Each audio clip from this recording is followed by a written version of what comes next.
Very good afternoon. Welcome to the professional, as always, Awake TV. I'm Alan Taylor-Shearer. And I'm Neil Foster. I was going to mime then and pretend I'd not got to switch your mic on because I nearly did. But we made Both it. in black today, just to confuse even further, and we're not sitting. Yeah, and I grew some hair and you didn't. Yes. Yeah. Well, I've got a bit around the sides. Yeah, But anyway. Okay, let's move on then. So what we've got coming up today, Neil? First up, we've got a little video, the Double Speak Dictionary. Double Speak Dictionary? Double Speak Dictionary, it's only about 3 minutes long. And yes then and no. Dave did a piece earlier on terrorism, revisiting the old terrorism thing with all this nonsense going about people being beheaded and stuff. Yeah, that's right, in the back gardens. Yeah. And 11 planes disappearing in Libya, just vanished. Where did they go? They're going to be used in terror attacks apparently. Right, okay, so that'll be Diego Garcia again then. We'll be discussing that later. Allegedly. And then after that, you did a little video on the EU. Yes. Revisiting that. Yes, I've revisited Old the nugget. EU. Oh, I love the EU. And we'll have a discussion about that after as well. Yes. And then there's something else, but I can't quite to remember what it is. Lots of discussion. Lots of discussion. Chat, Yeah, lots we'll of do news. that. We've got the papers We've got here the papers, again. yeah, the junk media. The junk media. Prostitutes. So it's all terror, terror, terror, terror. Be afraid, be very afraid, and don't lose your head. That's what other people seem to be doing all over the place. Yeah. What can I say? Unbelievable. Welcome to the world of 2014. So, video. Video, yep. This is called Double Speak. Double Speak Dictionary.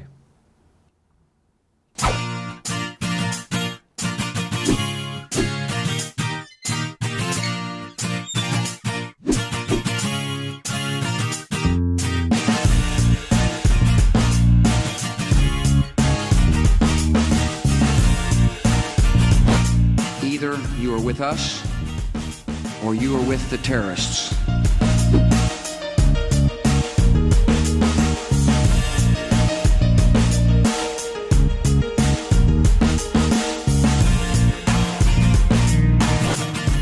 We have with us 6 of the Afghanistan freedom fighters.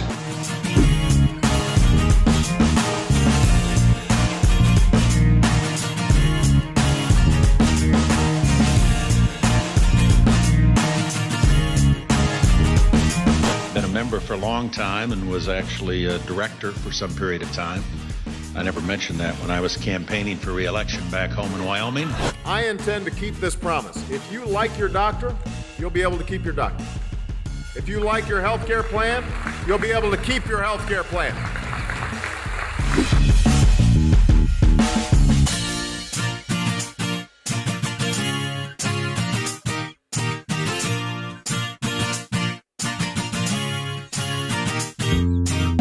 In the years ahead, Libya could become a peaceful democracy, or it could face protracted civil war, or it could descend into chaos. Gaddafi should put the well-being and the interests of his own people first and help facilitate a democratic transition that will meet the aspirations of the Libyan people.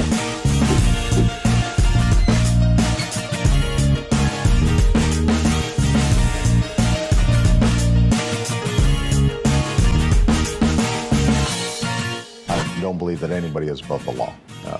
On the other hand, I also have a belief that we need to look forward as opposed to looking backwards.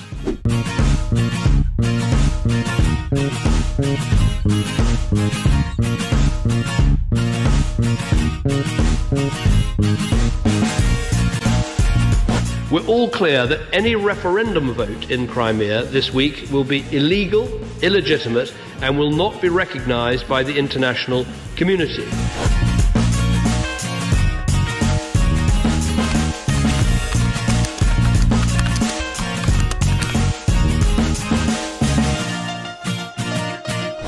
I'm just telling the truth now.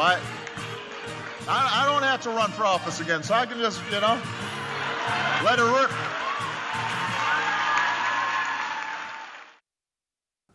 Well, Big Brother's watching you. Yeah, I think that last shot of Obama, he's either drunk or he's on some kind of drugs. Probably a little bit of both.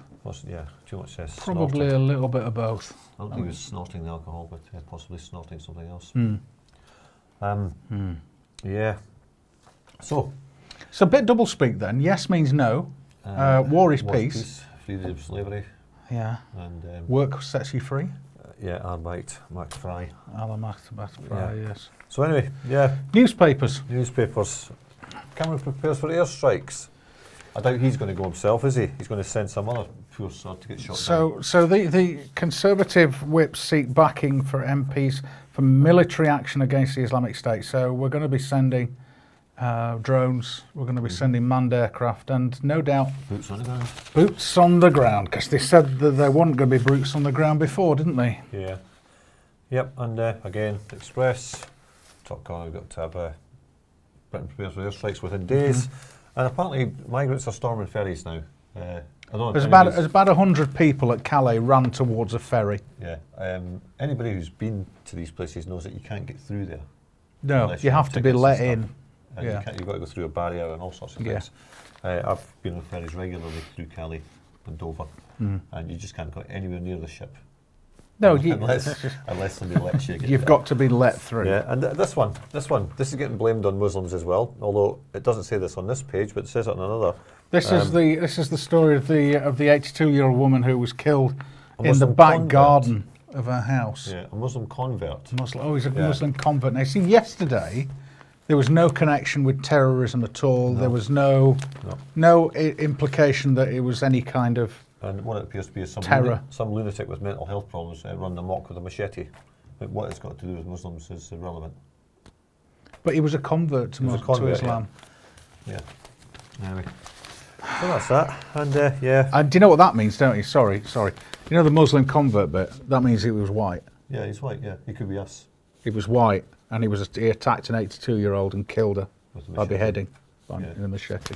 See, I imagine he was just trying to do what the people in Iraq were doing. Oh, yeah. I wonder where he got that idea. Bit of copycatting. Yeah, I wonder where he got that idea. And I'd still say it's quite hard to chop somebody's head off with a machete anyway. Yeah. It takes a lot of work. I have a machete, and I used to use it for cutting up firewood. It's pretty difficult even cutting up small sticks with a machete, believe it or not. Oh, yeah. So, plus, if you think about there's a lot of stuff to get through. You've got a big bone there. Yeah. Anyway, and again, gangs of migrants besieging a ferry. It's 100 people that got off a bus or something. And it's all in this one. Telegraph, it's got it all there. Britain gears up for war on ISIL. NATO. Oh, sorry, there we go. Yeah. I mean, what they've done to Cardiff is just ridiculous, isn't it? Yeah, I don't know if anybody's seen those photographs. But of course, the last one here. Do you really think anybody's going to ask the British government if they can come home? Do you know what my first reaction was? This might sound a bit cruel, but my first reaction was, oh dear, there was a nasty man, he shouted at us. Yeah. I want to come home. I didn't realise killing people was so much hard work. He obviously didn't realise about the brutality of war, and now he's actually seen a bit. They want to come home because it was easier to hang around the shops. They want to come home and they've got a photograph of them dressed up like this. Yeah. So this photograph will no doubt be at every airport. Yeah. And they'll be looking for these guys saying, I don't think so. At least the one in the middle is trying to put on a bit of a disguise. These guys have no chance. But and like I say, childish or not, that was my first reaction. Let us come home. It's ridiculous. I know. They're like, oh, but we want to come home now. You know, we've killed enough fellow Muslims. I don't believe a word of it. But that's what they went for, isn't it? Apparently so. These are This is a Photoshop. The lines are in the picture. These are so-called Muslims who went to kill other so-called Muslims. But it's such a bad photograph. It's obviously photoshopped. Yeah, it's pathetic. Absolutely terrible. I've seen quite a lot of that recently on Twitter, by the way. You know, these photographs coming out, people saying, oh, look at this, it's terrible, it's terrible. And then you look at it closely and go, hold on a minute, that's been added in. Yeah, they've got lines on the bodies. It's that's a really poor quality image as well. Yeah. But the thing is, who took the photograph and sent it to the Times? There's no credit on it, so we don't. There's normally a photographer's credit on it. But that's what the prostitutes are pushing. Once again, another day of terror, fear, terror, fear, Islamists, fear, terror. And we're going to move on to the next spoof story. 11 airlines. Yes. Have just disappeared. 11 aircraft, 11 passenger aircraft. I just watched a report that James Corbett did with James Evan Pilato. And they've actually got pictures, they supposedly got pictures of these guys who've got these planes posing in front of the planes with the tail numbers, everything clearly showing, as if you would do that. You know, if you're going to steal a plane and try and keep it secret, the last thing you're going to do is pose for photographs with all the tail numbers. Tweet about it. The design of the aircraft, everything. You're just not going to do that. Absolute madness. And these people are supposed to be the ones that are terrorising the entire Western. And they're supposed to be so intelligent. Yeah. Yeah. But they won't come home to their mamas. Yeah, who's more intelligent? Those people doing that kind of thing, obviously working for whoever they're working for, or the journalists that actually report that. Who's more stupid? I would go with the prostitute that reported it, that wrote the story. That's all it is. The story. Yeah, a work of pure fiction. Yeah. Yep. Okay. So we're going to move on to a short piece of film that Dave did earlier on this subject of these aircraft, and we'll have a discussion about it afterwards. Okay. Today I'm going to take another look at the picture of world terrorism and the latest round of threats that have emerged, threats that will conveniently bolster our levels of fear and xenophobia. For the past decade, we, the population of the civilised Western societies, have been funding and supporting our respective leaders' wars on terror, and subsequently watched it disintegrate into a global catastrophe. Seeking clarification of the known number of terrorist organisations identified globally, I opined I would need expert advice from someone who was an authority on all that is to be known. Hence, I bypassed Wikipedia and asked a surly teenage girl. She tells me, with the exception of the Judean People's Front, ask your parents, world governments have classified 157 separate groups as terrorist organisations. If popular mythology is to be believed, each and every one of us is subject to massively intrusive covert surveillance on a daily basis. We are captured on CCTV hundreds of times a day. MI5, MI6, the CIA, FBI, GCHQ, Homeland Security, Google, Microsoft, Apple, every cell phone provider, Jehovah's Witnesses, Mormons and Walmart allegedly monitor every minute of our daily life. This, of course, may well be true. If so, it rather brings into question why global intelligence agencies are now warning that 11 commercial airliners which have gone missing from airports in Tripoli could be weaponised to launch terrorist attacks on the US, European and North African cities.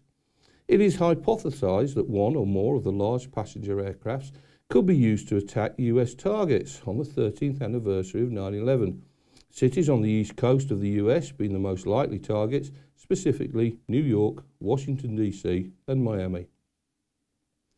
An unnamed intelligence official has said the aircraft are a serious counter-terrorism concern because reports of terrorist control over the Libyan airliners has come to our attention 3 weeks before the 13th anniversary of the 9/11 attacks and the 2nd anniversary of the Libyan terrorist attack on the US diplomatic compound in Benghazi.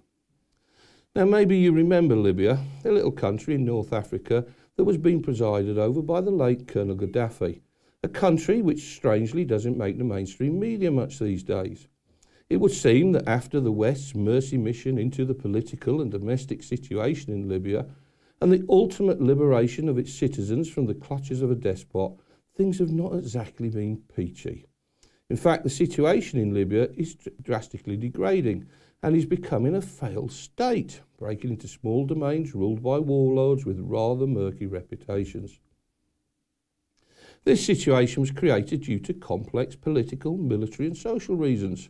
It is evident that this is not a short-term crisis but a long-term tendency that was started by the events of 2011.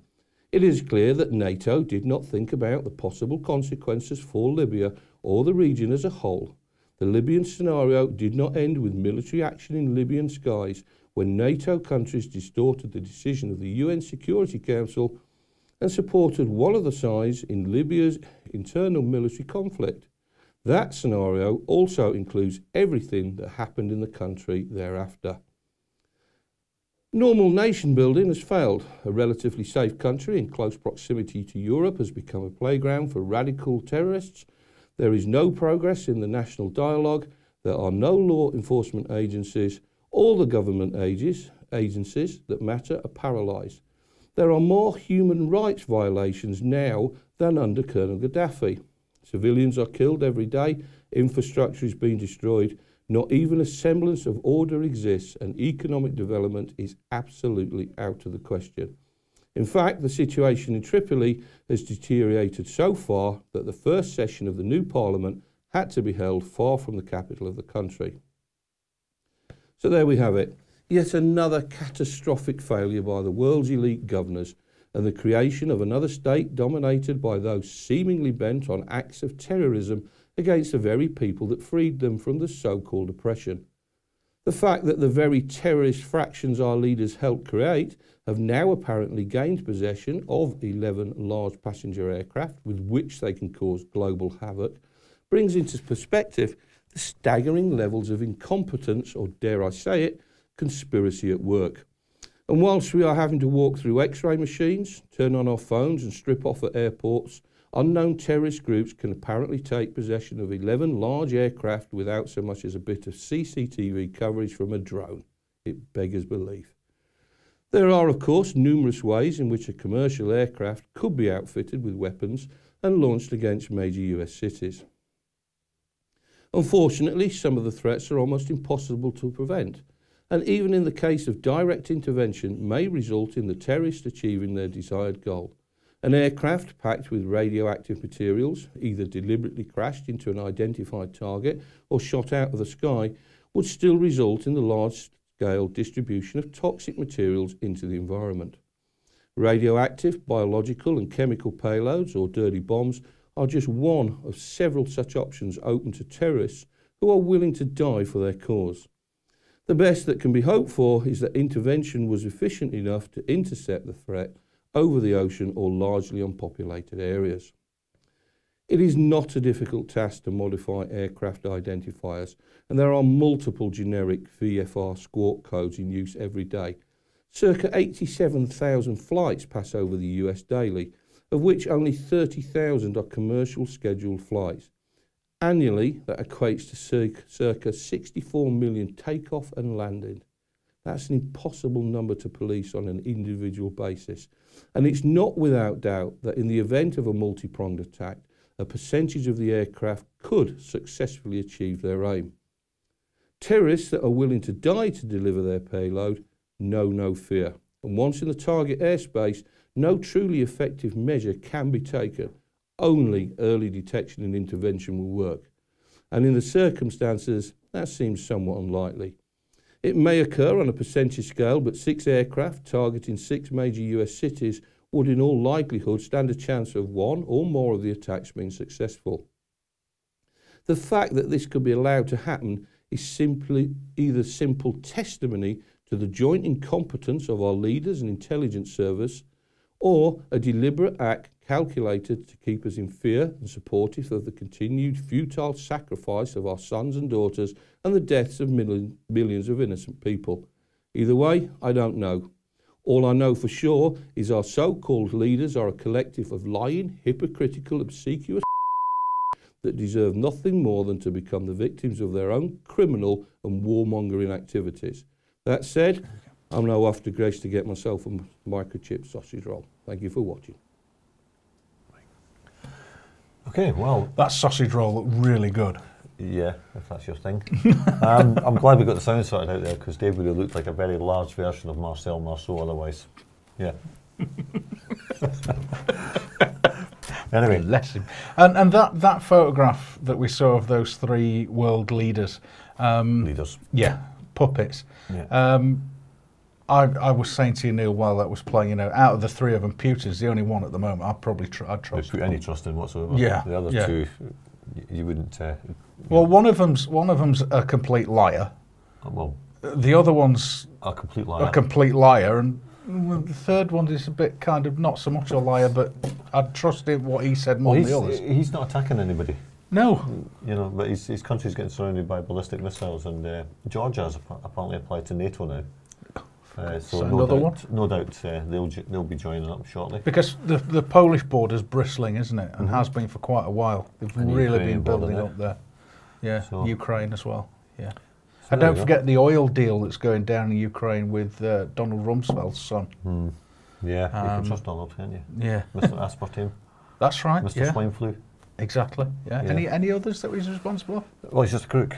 He's just a crook. Yeah, and then he's his known unknowns and his unknown knowns. How many trillions went missing from the Pentagon? Oh, 9/11. Don't even go there. Yeah. Many. Just went up in a puff of smoke in Building 7. Building All 7. The documentation. Was there another aircraft that hit Building 7? No. It was one of those. I'm sure I saw a report on the BBC that's talking about Building 7 collapsing. I mean, Jane Stanley. That's right. Well, it's just over her shoulder. It's just there. Yeah. Yes. So, aeroplanes. 11 aeroplanes going missing from Tripoli Airport. Now, the photograph that was behind Dave there was allegedly one of them. Yeah. Tripoli Airport about 3 days ago. Which was an aircraft with the tail blown off it. Yeah. So that one won't be one of the 11, I suspect. Well, that's not going anywhere, is it? No. Unless you've got some... It takes more than a few of these kind of guys to put something like that back together again. It does, because they're scared and want to come home to their mummies anyway. Yeah. So we've got 11 airlines just disappeared off the face of the earth. Yes. And I was saying to you earlier on that if you had any suspicion that 11 airlines were going to be taken from Tripoli Airport and used in terror attacks, the first thing you would do is go and bomb the runway so they couldn't go anywhere. Yes, with multiple munitions. Yeah, and any aircraft that were on the ground at the time as well. You know, I'd be carpet bombing and cluster bombing. If you actually thought that was actually going to happen, which I don't. You put some big holes in the runway, and then for good measure, you stick some on the pan, and you stick some through some aircraft. They've got so many CIA and special forces there. I'm sure they could sort it out pretty quickly. Can we have one here, and here? Yeah. There you go. That'd be done. Yeah, and Jihadi John, get over here and sort this out. Jihadi John. Yeah, it's just. But once again, it's all part of this. Oh, scared of flying. You've got to be scared of flying because what if one of these airlines gets repainted and then put in? And, you know. Well, I don't know if that was the sound we were missing earlier on, but it actually showed pictures on. There was a report by James Corbett where they showed these guys apparently climbing aboard these aircraft and showing off and getting the photographs taken with the tail numbers and the design of the aircraft clearly shown. You just wouldn't do it. There's some incredibly stupid people, aren't there? Yeah, the media, for one. But just as Dave was making it, I was taking some notes. Like, okay, we've got 11 aircraft. Yes. You can't just make these things disappear. It's not some kind of magic show. I mean, how many transponders on just one aircraft? I mean, each engine's got black boxes at least. 2 black boxes. Then there's all the stuff that goes to satellites, and like I say, the engines. I mean, they made a big thing of that with MH317. But an unemployed Muslim from Blackburn or Birmingham, I can go over there and apparently sort all this stuff out. Yeah. Yeah. Get himself some guns. Can't get a job in a shop in Britain, but you can go over there and sort out black boxes and decode transponders. What if this is workfare? Well, it could be the new. This could be the new workfare, couldn't it? National Service Bill. Yeah, it could be the National Service Bill. Should we run it by Tim later on? Yeah. He's going to do a National program. Service Bill. Here you go. Here's how you can serve your country. Go over and pretend you're a fake terrorist. Yeah. Go and pretend to be a fake terrorist. We'll give you some money. We'll send you some acting lessons before you go. Yeah. And you'll be fine. Yeah. But anyway, 11 airlines require 11 crew. That's right. At least. Well, having said that, they can fly these things remotely. Yes. Boeing have been able to do that since 1997. As far as the general public would believe, like, you need to have a crew. You have pilot, co-pilot, navigator. That's right. I think it's 3 you have on a plane. Yeah. So there's 33 people who want to commit suicide, all highly skilled people. That's right. Well, they'd have to be to operate this machinery. Yeah. So we've got 33 highly skilled and trained aviators who are willing to kill themselves for what? For nothing. Right. So and apparently there's target in Miami. Was it Boston? I think. Okay. East Coast American states anyway. Yeah. And so they've got to fly all the way across the Atlantic undetected. Okay. I mean, it's 8 hours. It's 8 hours from Britain. In fact, they've got to get from Libya. Yeah. Undetected. Undetected. All across European airspace. Right. Well, they'll fly over the ocean. And there'll be no satellite spots them or anything. No, of course not. Nothing. No. And as far as I'm aware, the only aircraft that are invisible to radar or don't have to log a flight record are military aircraft. Yeah, military aircraft, they do squawk, they do have... This is UR-40 anyway. Yeah, they do squawk, they do have transponders, but the information you get from those transponders is very limited. But also in the regular airline corridors, It's all they basically fly down corridors. Yeah. And the regular corridors, they just don't use those. So they will be basically, if you look at one of these like live maps of aircraft over your country, wherever you see a gap or a space, that generally means there's a military aircraft in the middle of it. Yeah. I was looking at a flight tracker thing, and there was a big space with no aircraft in it. But I knew that in that area, in that region, there's a lot of Air Force bases. So they look in the gaps. Well, as we say, like the flying corridors, anything that deviates from that these days, he's going to get shot. Going to have fighters on it. Yes.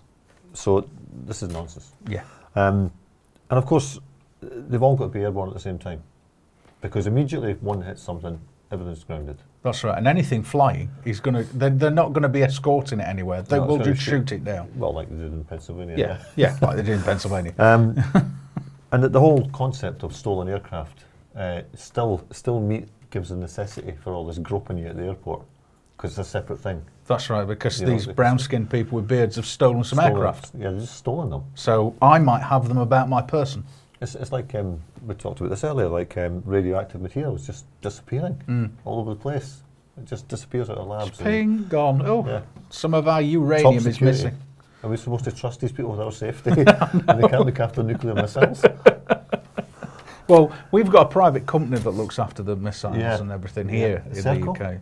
Yes, Serco. Serco. The company, the largest company in the world you know nothing about. Yeah, but they have control of Britain's nuclear deterrent. Yeah, you can trust them. Well, what do private companies engage in? Oh, profit making. That's right. That's right. So they've got nuclear missiles to make profit. Is that right? Well, they make profit from looking at watching nuclear missiles doing nothing. Yeah. They just sit there. Well, I suggested they'd make a lot more if one went off when they got involved in the reconstruction efforts. That's right. Well, that's why Halliburton does so well, and that's why Halliburton has been so has been at the centre of things, getting things disturbed and everything in Iraq, because they're going to go into Iraq and rebuild it. They've been doing that for the last decade or so anyway, on a smaller scale. But now we're sending troops in again, so we're going to destroy a bit more, so Halliburton can come in and fix it all. But they also make money from the use of their weapons as well. Because the military has to get its weapons from somewhere, and they tend to get it from Halliburton. Plus their info, plus Halliburton looking after all the communication systems across the world. Cyprus.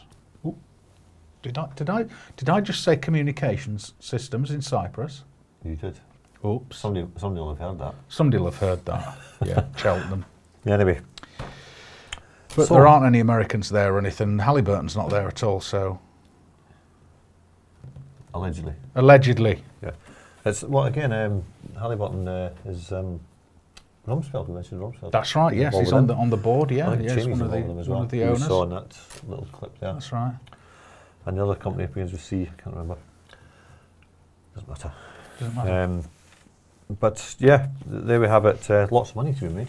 There is. Well, this is what I mean. We say that all wars are bankers' wars, but what we're actually talking about is the industrial complex. The military-industrial complex will make a hell of a lot of money out of these it just struck me. I wonder if they've claimed insurance for these planes. That's a point. If they've disappeared. But who insures aircraft? Aircraft insurers. Okay. Yeah. They probably have made a claim for them then, because they'll be considered lost. They won't be recoverable. Well, it's like, show me the body, you know? Yeah. But hold on a second. An airplane. Where are the 11 crews that went with those 11 aircraft in the first place? Probably on a beach in Libya. So. I suppose there's some nice beaches there. I don't know. But yeah, as I say, they're looking for volunteers anyway. Maybe they're still strapped in. Yeah. You're going somewhere, lads. Once again, work fair. Yeah, you're going somewhere, lads, whether you like it or not. Yeah, we're sending you home. Yeah. To Boston. That's a way to get home, isn't it? Yep. Okay, so moving on. The EU. The EU, yes. Now, once again, my favourite little bugbear. I like to get my teeth into the EU. And as part of the series of videos that I've been making as an introduction to a lot of the different topics that you will come across as you go along your road, your path to enlightenment and awakening, whatever you want to call it. There's a lot of info out there, and it can be very easy to get muddled up and to get messed up. So we're making some brief introductory films just to get you started on your research. And this one is about the EU. Did you know that the Brussels EU operates outside of the basic principles of democracy and was designed as a dictatorship under the control of an oil and drug cartel? Did you realise that through not opposing the Lisbon Treaty, national parliaments in the EU have handed over most of their rights for self-determination? This was brought about by the Lisbon Treaty. This treaty, or Enabling Act, was signed in December 2007, and it became law throughout all then 27 member countries in December 2009. It's divided into two parts: the Treaty on European Union and the Treaty on the Functioning of the European Union.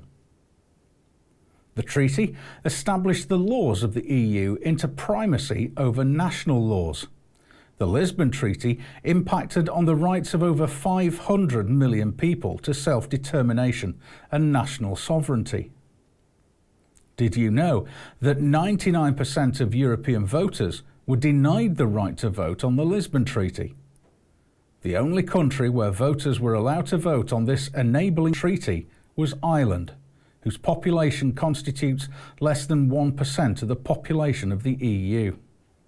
In June 2008, the people of Ireland rejected the treaty by voting no, but the EU ignored this vote and forced the Irish government into holding a second referendum and coerced a yes vote with a vast amount of money channeled to Dublin from the power brokers behind the oil and pharmaceutical cartel.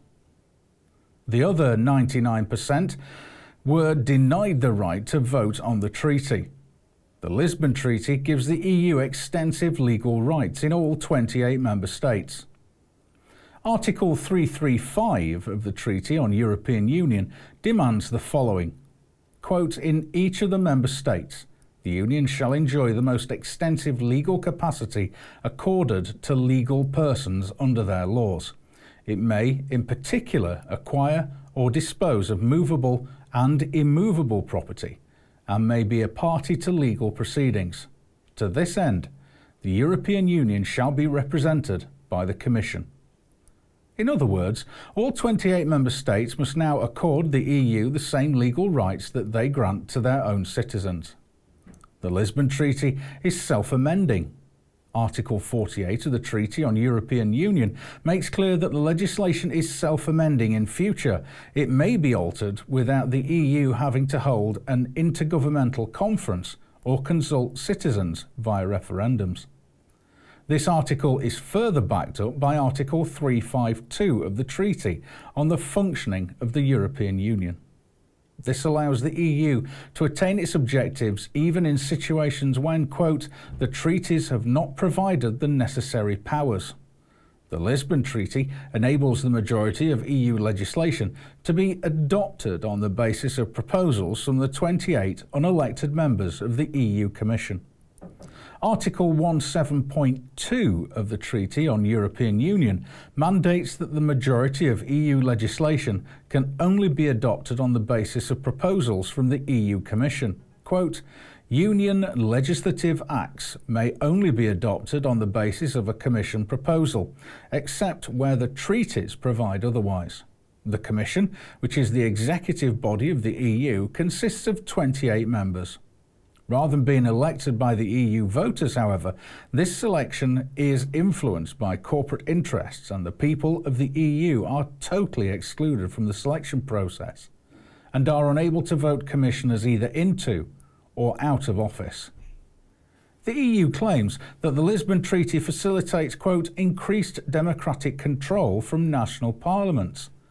Article 7 of the Protocol on the application of the principles of subsidiary and proportionality attached to the treaty only gives national parliaments the power to complain about things they disagree with. Should even the majority of national parliaments raise a complaint, the EU Commission is still under no obligation to change or cancel any of its actions. Instead, it can simply override the complaint and refer it to be resolved by the bureaucracies of the European Council and Parliament. The Lisbon Treaty prevents the elected members of the European Parliament from having any right to independent lawmaking.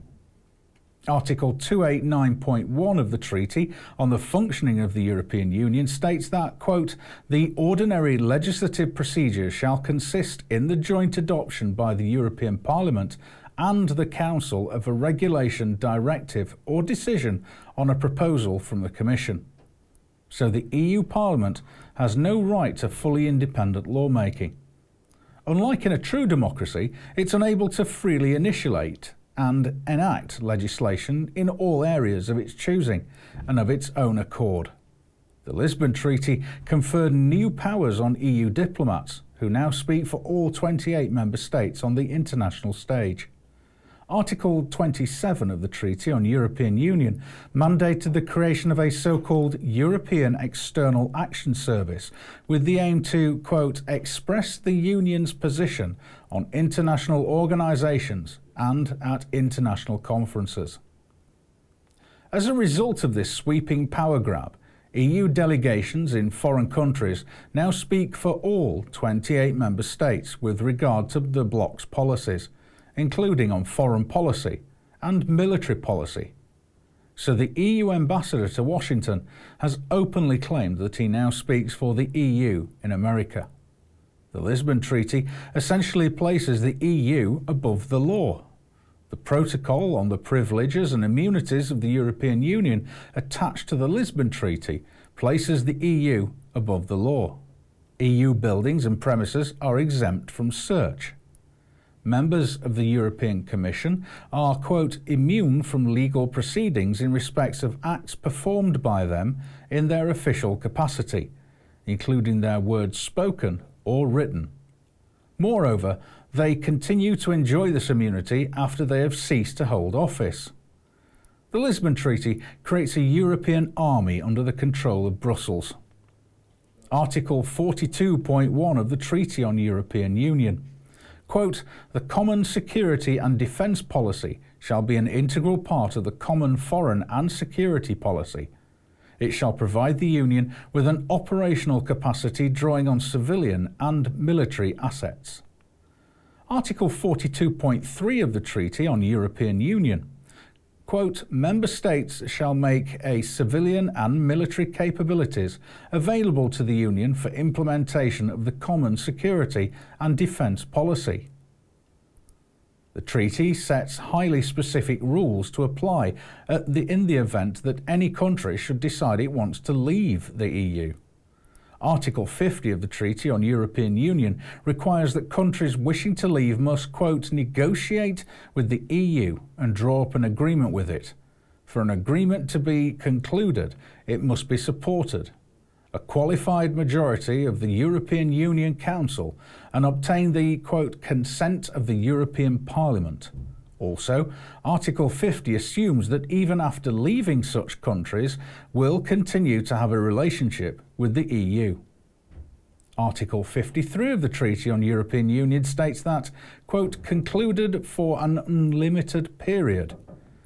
In view of the overwhelmingly dictatorial nature of this treaty, one could be perhaps forgiven for thinking that this phrase echoes that of the intended 1,000-year Reich. The Lisbon Treaty has a historic parallel with the German Enabling Act of 1933. The parallels between the Lisbon Treaty and the Enabling Act of 1933 is the takeover of German government by the same interest groups 3/4 of a century ago. The battle for democracy in Europe has lasted centuries.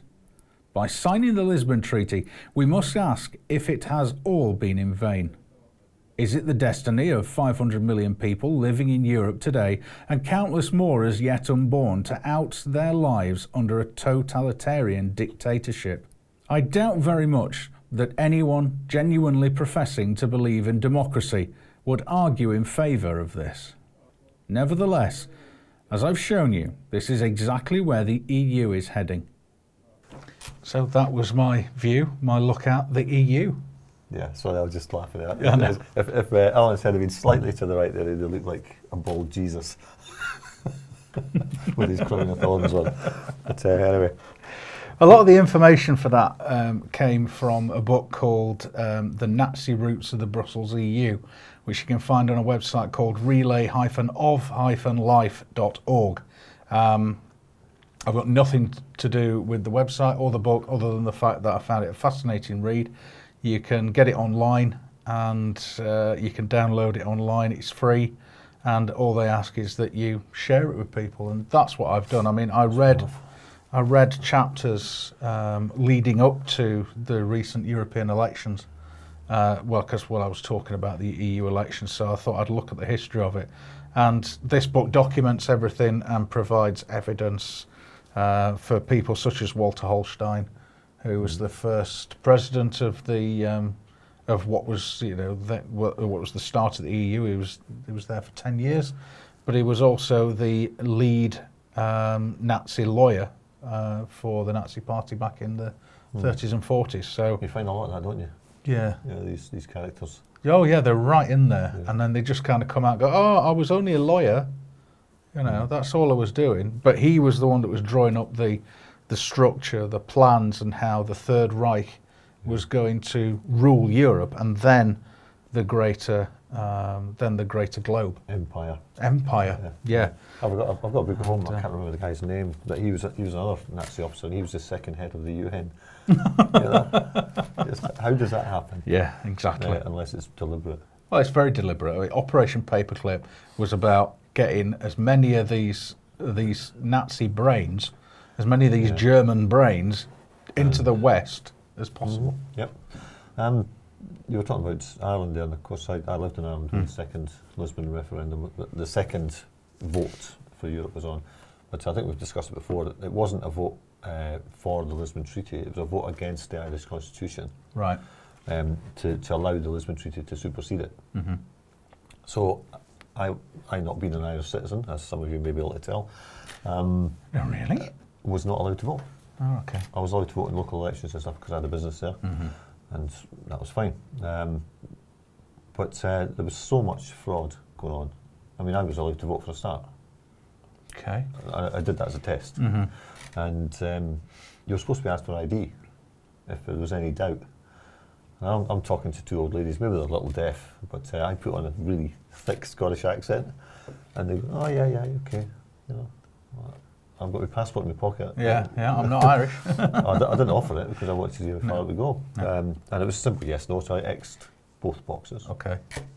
Photographed it, sent it to the I don't know what the equivalent radio station here would be on Radio 1, but it was the main radio programme, well known in Ireland.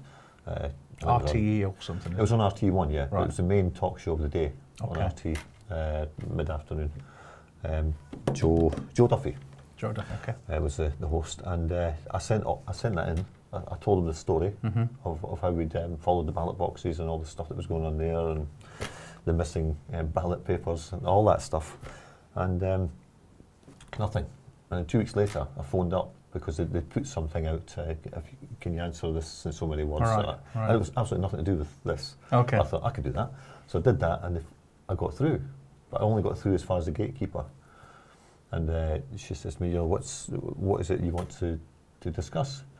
I said, "Well, I'm not interested in the subject you're talking about. I just wanted to get through to you to tell you that I've got evidence of fraud in the Lisbon election vote." And she says, "Oh well, we'd be interested in that if you could please send it to us." I said, "I sent it to you 2 weeks ago. You've got it, yeah, and you've ignored it." "Oh well, we're not discussing that today. Goodbye." So just shows you, doesn't it? I mean, that was the end of that. Yeah, yeah. But you know, but so many of these stories end up like that. You know, people sending them through with the best intentions. You know, saying, "Oh, this needs to be heard by everybody," and then nothing, because it gets to the editorial and they go, "No, it doesn't fit in with the fit in with the policy." I mean, letters to newspapers actually get through the gatekeeper sometimes, and they change very, very little. So you get your main point across, and that's sometimes the thing to do. But local radio is the thing to do, and I'll be doing a bit of that. Local radio is so much fun. It's easy you can mess with their heads so much. It's easy to get on. They talk about cats stuck up trees and stuff like that, and as soon as somebody comes with a little bit of controversy, they're like, "Oh yeah, we'll have that." That's right. And you can say whatever you want within reason, and they kind of, you can hear them going, "Oh no," and trying to get you off. But Yeah, we just keep talking. Well, I was listening to a podcast when they were talking about local radio and stuff, and I think it was down in Bristol. But the guy that runs the community station down in Bristol used to work for the BBC, and he was talking about the voice of God. There's speakers. What do you like? In the no. Oh no, he only thinks he's the voice of God. Sorry. The voice of God speakers in the ceilings at local radio, and it was broadcast in house. And they could like get on a link to all the national channels and say, this is what's happening in the news. And the thing was about the stock exchange, and it was that there has been a bomb at the stock exchange. So everybody rushed out to try and be the first on scene and everything. But that's how they work. It's this voice from the heavens telling you what your editorial policy is going to be, and what is right and what isn't. Yeah. What is news? Yeah. Yeah. Well. So that book, The Nazi Roots of the Brussels EU, is definitely worth checking out. Yeah, but of course, like going back to Ireland, they weren't the only ones to say no the first time around. No, that's Holland, right. Previously, there'd been a couple of Holland and France. France said no, and Sarkozy said, well, tough. We're having it anyway. Naughty people. Yeah. How dare you? And they all went, oh, I'm sorry. And the Dutch voted no, and they were basically told to not worry and be happy. Go have a joint. So that's what they did. Yeah. And the Irish said no. We're told to go and try again. And then they rigged the vote. Quite blatantly. Rigged it to get a yes. Quite blatantly rigged it. And everybody across Ireland went, well, hold on, how did that happen? Yesterday it was a resounding no. Today it's a resounding yes. Yeah. Amazing. And some people, schizophrenic people. Here's a pencil we're voting with. Never seen that before in my life. That happened in Zimbabwe. David Cameron would be saying, oh, that's illegitimate. Yeah, yeah. You know, I didn't hear him saying the Lisbon one was illegitimate. The point you made earlier as well, that like, what about if somebody in the Ukraine was saying that our election was illegitimate? Well, they are, aren't they? You know, they'd be spot on. Yeah, they would be spot on. But you know, we don't hear about all these other leaders or groups coming together and saying, yes, actually, the recent elections in the UK were totally illegitimate and corrupt, and there was ballot rigging and all sorts going on. You won't hear that because actually, that brings us on to that. I don't know if it was in the Times. The story it was in the Times earlier, talking about Labour, and that if Scotland went independent. Oh yes, that's right. If Scotland got independence, which I think is going to be rigged as well, to ensure they do. It's all adverts. It's all adverts. This is the Times of London. You can trust them.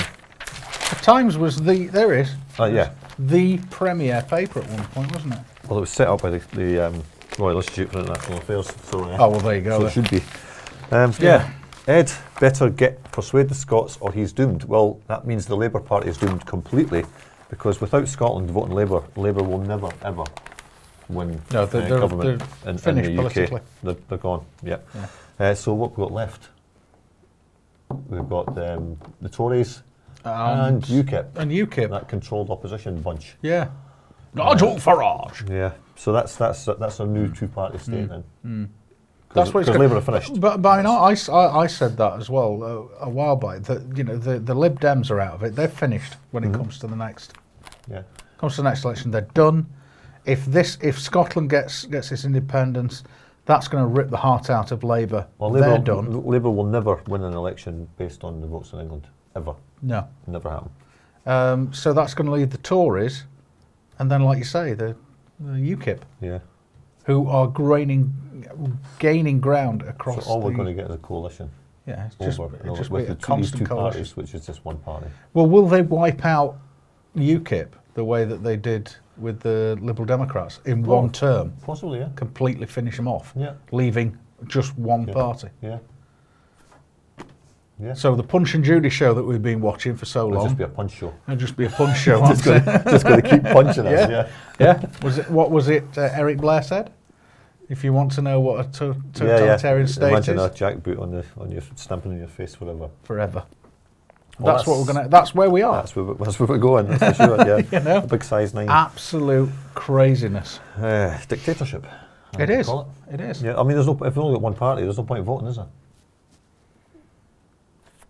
Is there? No. No. Sorry, I was just leaving the pause there because there is none.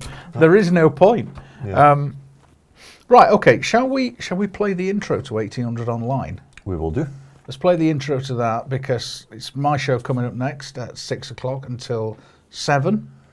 And then it's Paul Alive. It's Paul Alive at 7 to 9, and then it's me, Reality Rocks. Reality Rocks. Making a noise. Yeah. Well, we start the week with music from Colin. We end the week with music from you. Yeah. Mine's a little louder. It is, but it's worthwhile listening to. Yeah. It's a bit of anger management. So let's get into 1800 Online, and these are the credits that mention our associates and sponsors. 1, 2, 1, 2, 3, 4.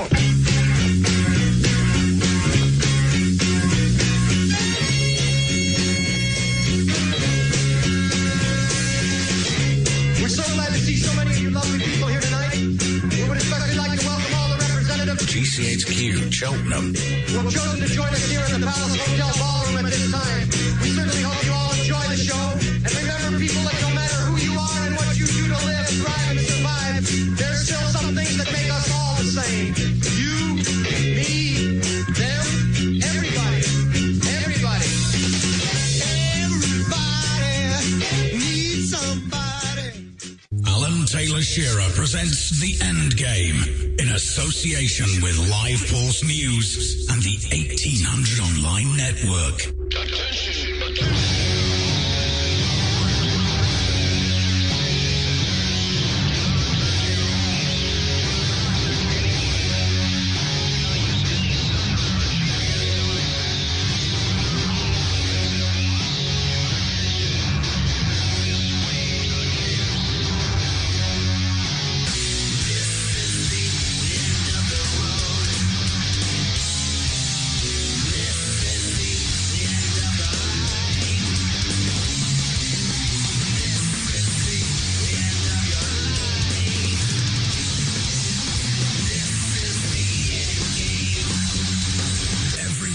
From 6 p.m. UK time, 10 a.m. Pacific, 1 p.m.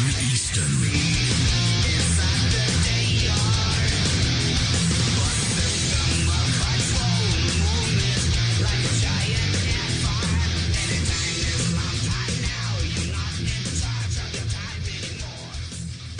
Spamhead Productions are a small independent sound recording company based in rural Hertfordshire. We specialise in creating content for all your podcasting needs, whether it be field recordings, vox pops, or capturing the atmosphere during social events. Editing is a very time-consuming job, so Spamhead Productions are on hand to take away some of the burden for you. Just advise us on how you'd like your content to sound, and we will do the rest. We can even help you design and manage a website for your podcast too. Visit us now, spamheadproductions.weebly.com. That's spamheadproductions.weebly.com. So, welcome to the End Game, 1800 Online, joined by Neil, and it's good to always have Neil here for his acerbic wit. He's actually strapped me to the chair. I was going to go home, but no, must not go home. He always cuts through the BS in these stories. We were going to look at this story, but let's kick off with this, Neil, because this is from the Times. This is the Times. We could bomb within weeks, but of course we looked at one of the front pages earlier on, which said, I think it was what's his face, Cameron. He's getting ready to. Cameron? Yeah, what's his face? Yeah, Cameron. Cameron prepares for airstrikes. Well, as I said, he's not going. No. But in the Times it says RAF pilots at risk in Syria, and that's why he's not going. Yes. But it lists the air defences here, and it's got all the numbers of all the tanks they've got, the planes, the missiles, everything. But they did this before Iraq as well, yeah. First and second time round. But how do they know this? Because they sold them in the first place. Because they've got the receipts. Yeah, they've got the receipts, yeah. The bills of sale. So there's 20 early warning sites, 150 surface-to-air missile batteries, 4,000 air defence guns, thousands of anti-aircraft missiles, and 380 combat aircraft, 50% active. But they know all this, yet they can't find 11 airliners. No. Doesn't make sense to me. Because they're big. Yeah, they're big and clumsy. Big and clumsy. And European allies are apparently shamed over ransom payments. An agreement was signed in 2013. And we don't pay ransoms. Britain committed itself not to pay ransoms, but some countries disguise this as aid, apparently, and pay them anyway. No, I don't believe you. Well, it's unfortunately true. And in Britain, we disguise aid as bombing people. Peace bombs, humanitarian. Yes, I heard about that. Yeah. Isn't that in the double-speak dictionary? Well, it should be. Yeah, peace bombs. It should be. Russia faces new sanctions for land grab. What about Israel?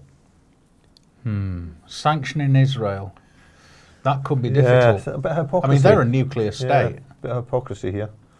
Yeah. I don't know what this is about. What's this? The summit in Newport drew anti-NATO protesters, while others just wanted to see the horses. The horses have got blindfolds on. What's that about? Basically, there's a big NATO conference going on in Wales, in Cardiff, which is the capital city of Wales, and they've fenced off something 10 like miles? 10 miles, a circle in the city centre. This massive fence. It's armoured fence. It's not just kind of like, oh, please don't go over this fence. It's, it's massive, and it's cost millions to put it up. It's caused an amazing amount of disruption. Also, that these people can get together and talk about how better to kill other parts of the other people from other parts of the planet. And we pay for it. Yes.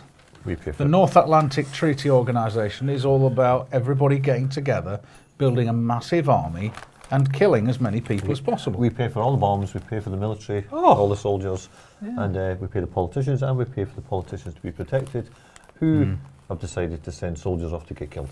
That's right. And we pay for it all, gladly, and gleefully. we pay for it with our freedoms as well. That's because right. we've got to be kept safe from these terrorists that have been created through our government paying people to go over and bomb people. I don't believe that for a murder minute. their families. I don't believe that for a minute. I think if somebody came over and bombed my the family, truth. I've just become a grandfather today again. You have? If somebody came over Congratulations. and bombed my grandchild today, I would be quite livid. I think I would be pretty... there won't be enough AK-47s on the planet for no, what I I think, would want to do. Cameron would get it. Yeah. You know. Yeah. So that's not a threat, Mr. Cameron, because you haven't bombed my grandchild, but don't try it. No, but I think once again you make the valid point that if another country comes along and starts attacking your country, if Iraq invaded here, what would we do? Everybody in the country would be up in arms. Every able-bodied person would be up in arms. I think personally, I think there'd be a big exodus. I think if it was on the cards that we were going to get invaded, if we kind of like, the Iraqi army's coming, I think there would be a big exodus. What, leave it to them? Yeah, well, I think a lot of people would say, I'm not fighting for this. I'm not going to potentially get killed for this place. Yeah, but if we're going to be liberated, as they call it. Liberator. Now that's a different matter. We would welcome them with open arms as liberators. Yeah, as the bringers of peace. They'd win our hearts and minds. That's right, yes. Yeah. And they'd wear their soft hats while they walked around our towns and villages. Peace bomb any freedom fighters. That's right, yes, they could. But they'd be terrorists. Oh, sorry, terrorists. We'd be terrorists then, wouldn't we? Yeah. As opposed to freedom fighters or the resistance. Or Dad's army. Granddad's army. Granddad, we'd be in Dad's army. I'd be in Granddad's army. Yeah, you'd be in Granddad's army. Granddad. Okay. Shall we have a look at this British ISIS captive? Billed as aid worker is, in fact... Surprise, surprise. Former military intelligence officer. The slog has established a clear commonality of Western religious fundamentalism between all three alleged and intended victims of ISIS revenge for the Obama foreign policy. It casts further doubt on the people who directed the videos and their motives. Above all, it suggests ISIS might be a little more than a branding invention.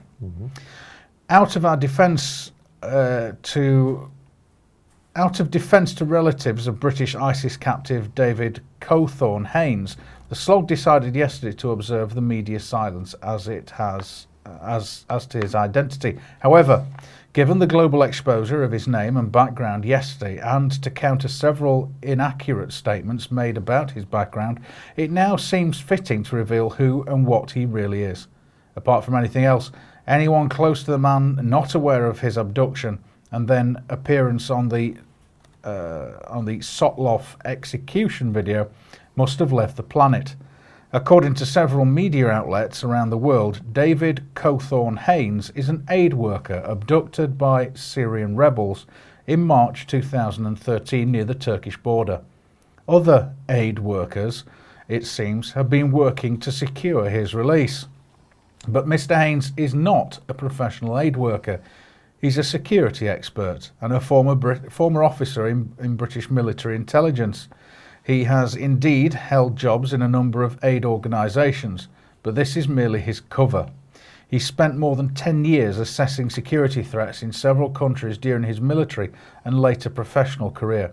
His current LinkedIn profile identifies Haynes as the consultant director at an Italian-Croatian company, Astria, although described in Australian and US media as a manufacturing business. Astria is a diversified wholesaler and health group, among other things supplying specialist equipment to the catering trade. There he is described as having 23 years working experience in ever-increasing positions of responsibility within private, NGO and military environment. But if you look a bit closer, there are two overall bits of it. Co-owner David Segal seems to be a distributor of catering and therapeutic products, as well as owning a wellness group called Surya, but his co-owner Stephanie Taylor writes and publishes novels, of which all of which are sort of Mills and Boon, romance with no sex. That part of the company is called Taylor Company, and it's part of which David Cawthorne Haynes is a consultant. He's in catering and medical products. Why would he be a consultant to a publishing firm? And why would he be in Syria? Yeah. Why would he be in Syria?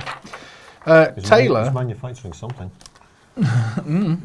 Taylor is a literally born-again Christian, at one time a stripper and drug abuser. Taylor was interviewed recently by the Christian website 700 Club and had this to say about her conversion. Quote, "This hand just pulled at my heart and my feet just began to move," recalls Stephanie. "I'm sitting there thinking in my mind, what are you doing, Stephanie? Because I was very rebellious. I was very mean. I ended up at the altar and I prayed the salvation prayer. I know that day there was a transformation. I began praying, Lord Jesus, I don't want to be in this place. I don't want to do these drugs. I don't want to be addicted to this. I don't want to live a life like this. I turned on the TV in my bedroom and there was the 700 Club.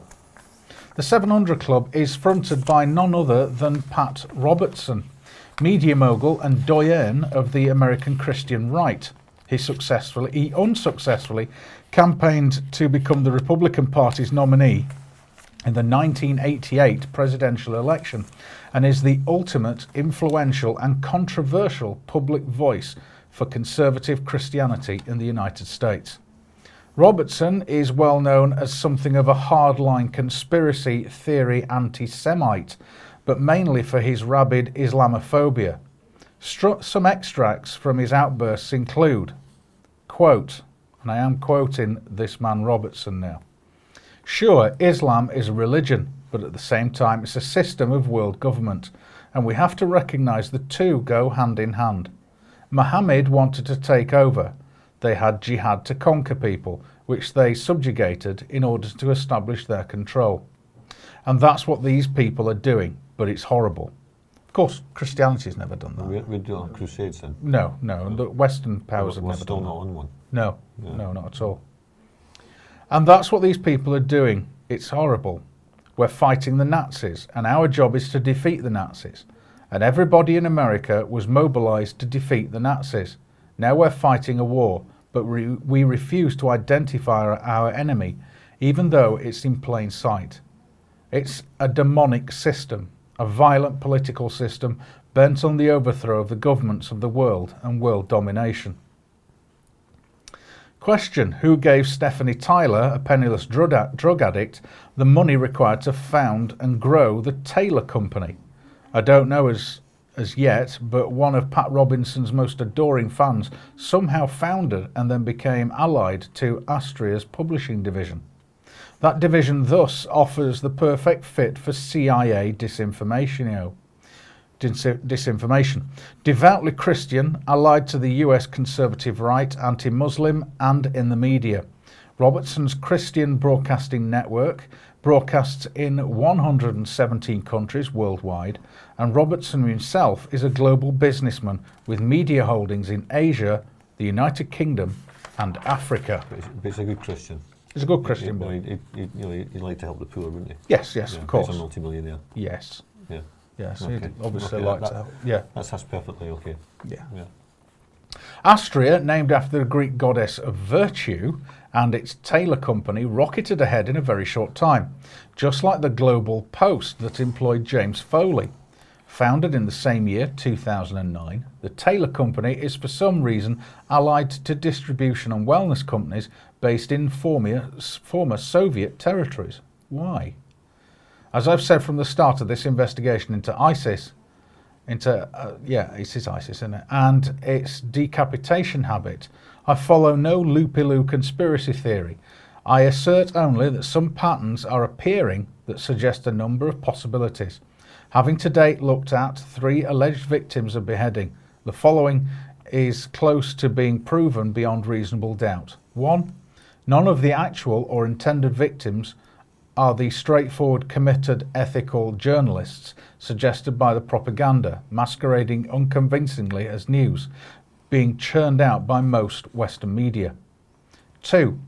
The very clear link between all 3 subjects is that of American conservative religious groups determined to press their agenda and with an established process of training and grooming their people for media work in the Middle East. At the very least, all 3 victims as video to date are practicing religious fundamentalists. 3. All 3 men were employed by or have links to the national security sector and military intelligence of various countries, so far the US, Israel and Britain. 4. There seems an increasing possibility that ISIS is nothing more than a hastily rebranded version of other brand names used, and at times both funded and trained, by the US State Department and the CIA, the Muslim Brotherhood in Egypt, anti-Assad rebels in Syria, and so forth. No conclusions follow, as this is still very early days for hard and fast bottom lines, but I think the shortlist of likelihoods is getting smaller and now stands at these 3. Either none of these videos are from ISIS at all, but fakes put out by a joint black ops scheme being run by the CIA, MI5 and Mossad. In this scenario, the victims are not dead at all, and the assailant is a very cleverly voiced actor, assuming the identity of a British jihadist, objective to reduce and then overcome opposition to military action in the Middle East. Or a rogue element consisting of far-right anti-Islamic religious fundamentalists is at large in the Middle East. They're either A, being fed to Islamists by the main Western security services in a double-aimed sting to remove loose cannons and build support for anti-ISIS military intervention, or B, being sussed by the Islamists themselves and executed to send a clear message to the Obama, Cameron, Netanyahu Christian right radical Zionist complex. Or the US Christian right and other Western security agencies are working cooperatively in the Middle East, and ISIS got lucky, or decided to target the more rabid Western elements to make a point. This saga continues to develop. Yeah. I think that point about them making a point to the West that there's killing these agents, if you like. I don't think that's true, because they would come out with evidence and say, this guy's working for the CIA, these are Mossad. And they've done that before. Yeah. But they would do that in this case, and they wouldn't. I don't think they'd be beheading anybody. No, they'd be doing. Who gains from that? Well, they gain the coverage. Of what? Being barbaric. That doesn't do them any good at all. No, but who gains? The Western powers gain because it gives them an excuse to go in. But they would gain from the followers. They would gain credibility. But who is their giving them followers. publicity? The Western media. So why would the Western media do that? Just saying it gains credibility from the followers. Yeah. When they're talking about jihadists in Britain, why would you want to encourage them? Workfare. Workfare, yeah. Yeah. Okay, that's enough doom and gloom and beheadings Yeah. and stuff. There's one your good lady picked out about social care. Yeah. We mentioned on Wednesday the Dutch system where social care's not the last option. Do you get killed first? Yeah, if the doctor thinks that you're not going to have a good life, you're not going to be happy in a care home, then he'll just bump you off. Yeah, he'll do the deed by lethal injection, which we're told are on the way out anyway because they don't work as efficiently as guillotining. Yeah, well, some people have been some prisoners in the US have taken hours to die with lethal injections, haven't they? But possibly because they didn't give them a lethal injection in the first place. Yeah. Obviously, it wasn't a lethal injection. It would have killed them No, immediately. Did you know that the chemicals that they use are actually manufactured here in the UK? Yeah. It's the only place left that they can buy them specifically for that job. Well, of course, George Bernard Shaw probably came up with the formula. Who knows? There we go. So, yeah, what's this about guillotines? We've spoken about it before. This is in America. They've been legalised for executions now. So, are we going to see them in the social care system? We're going to see them. There's cuts for you. Yeah.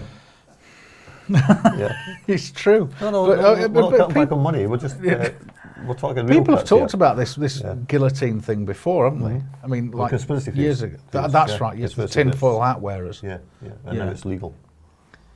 Just shows you, doesn't it, that there is generally a lot of truth in these things. Can you imagine? I mean, it must be bad enough going to watch one of these things. They have to have these doctors sitting around watching, and sometimes the victims themselves can go along. I mean, it must, somebody getting a lethal injection may not be quite as horrific, but still somebody dying. Somebody getting electrocuted, I would imagine, is pretty horrible to watch. Pretty horrific, yeah.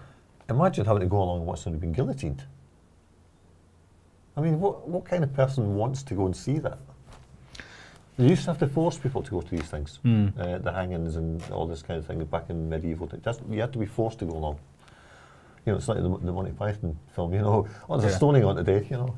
The guy at the side of the road selling rocks, you know. Yeah, exactly. You know. Are you a woman wearing a beard? Is it going to become entertainment?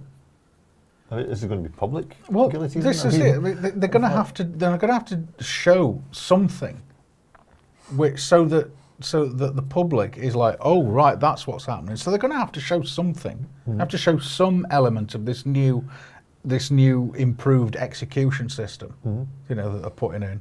Is it just the straightforward, you can imagine blade drop guillotine thing, or is it this new and improved? Yeah, well, it seals the wound immediately as it goes. Yeah, and the doctor doesn't have to take a pulse anymore. Has it got Bluetooth? I think it's pretty effective. It's got Bluetooth. It's got Bluetooth. Yeah. So yeah. So our social care system is a disgrace at both ends of the life. At the beginning, the school and education system is a mess, and the kids from poorer areas can't get care. They can't get places in nurseries and primary schools because there aren't enough, or any that are there are far too expensive. And then at the other end, we've got this Dutch incident. We've got the Liverpool care, death pathway going on, and people that are in care. Whilst it's not the rule and it is just an exception, but the care that so many people don't get, or the standard that they get, is so poor. I've seen a lot of these care homes, and they're built on roundabouts, and basically they've got these big windows, and all they do is they wheel the people to the windows in the morning, and they sit there all day watching traffic. I mean, that's what's caring about that. Do you know? I mean, I think I'd rather have the Dutch system if that's the life that they're if going that's to what give you've got to look forward to. Well, that's for going to depress you, isn't it? Years. Yeah. How's that going to make you happy? And of course, a lot of these people come in with dementia, and that's not going to help them at all, is it? It's not stimulating their brain. Totally, that'll just finish the job off. Yeah. But what's this in the chat room here? The chat room. Let's see. Let's talk about newspapers. I've not watched television in over 7 years. Yeah, 2 years and counting. Yeah, I'm about the same. Yeah. But maybe. Well, I've still got a TV, and I do watch some stuff. I watch some of the documentary stuff, and things on technology, just to kind of keep up to date with what's going on. Yeah, it's an interest, but I don't just sit there for the sake of it. Let's see. And it would be silly to sit here and do television and say that it is completely ruinous, because it's not, because you can get a lot of decent information from it, like we are trying to give you today. Well, you can try and look through it, certainly, and see between the lines, as it were. This is what I was saying about your show. The reason I like to listen to your show is because whilst I tend to focus on news and stuff that's going through the alternative media, you take these mainstream prostitute stories and you say you don't read them. I never read them before. You never read them, but then you go into it and you're able to comment all the way through it and rip it to bits and see behind it. You can generally see by the headline where it's going. And I took my chance. There was one, I have to say, I told you about that one, about the mobile phone application that taught you how to perform oral sex on your girlfriend. Yes. I should have read that one. Might have been an idea. But even so, the point you were making was the fact that they've got this ridiculous situation, this app. Yeah. It wasn't even scratch and sniff. Wasn't it? No. Oh, that's a shame. So, anyway, that aside. Apart from Joan Rivers passing on at the age of 81, was it? I don't care. She was in her 80s anyway when she passed on. But here we are at the front page. It's not Harry. Harry at 30, a major new series by Britain's top royal biographer. Who gives a damn? Who cares? This moron. Who cares? A year ago or so, he was in the papers for having orgies. Yes, and running around naked and in Vegas. Yeah, but now he's squeaky clean and nice. Wearing Nazi uniforms. Well, they're getting him ready for wedding, aren't they? They're getting him ready to get married. He's 30 now. Well, he just ditched his latest one, didn't he? But they've got to build him up and make him look, respectable, so they can marry him off. Yeah. So is this Calais? This thing at Calais? I saw the video. You cannot get that close to ferry unless they let you through. Not on foot like that. No, certainly not. Especially without a ticket to get through the barrier in the first place.